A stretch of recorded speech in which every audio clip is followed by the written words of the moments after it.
Paul, great to have you with us. Hey, Mel, how are you? Good. I know you're listening to the conversation. It's all about where we are relative to expectations. So how much do you think we have factored in? Have street estimates come down enough to reflect this new reality that we are in, and that is a much higher dollar, rolling China lockdowns, and a quickly weakening economy?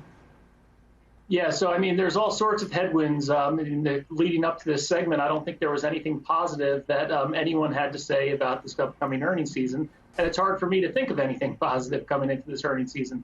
Last week, all we kept hearing was about how expectations are too high coming into this reporting period. Yet on the cover of the Journal this morning, it's talking about expectations again being too rosy.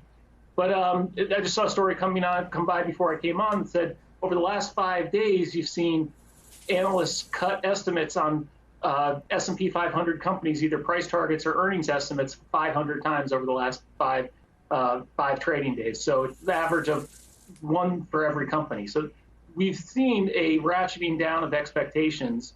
Overall, we've seen for the S&P 1500 as a whole, we've seen a higher than average number of downward revisions versus positive revisions.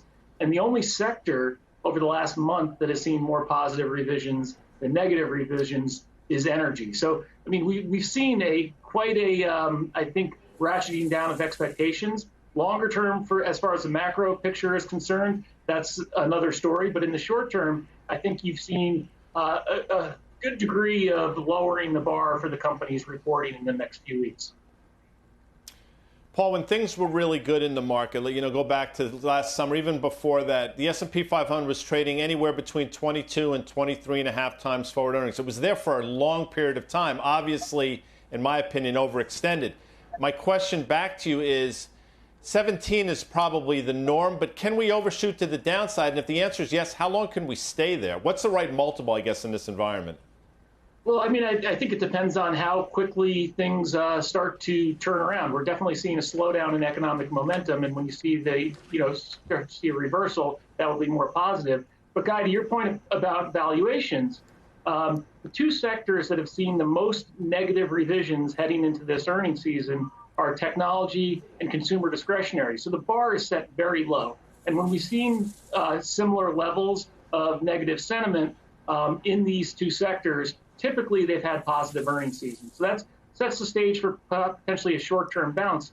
But even these two sectors, after their pullbacks that we've seen, their valuations are in the upper half of their 10-year range. So it's not like these sectors are, bang the table cheap here. It's just in the short term, they could be set up for a bounce as the bar has been set low. It reminds me of last October, I was on and we were talking about the upcoming earnings season. Nike had just reported a horrible quarter and talked about how everything that could be going wrong as far as supply chain, labor issues was going wrong. And we were thinking, okay, it's going to be, the consensus was that it was going to be a very weak earnings season.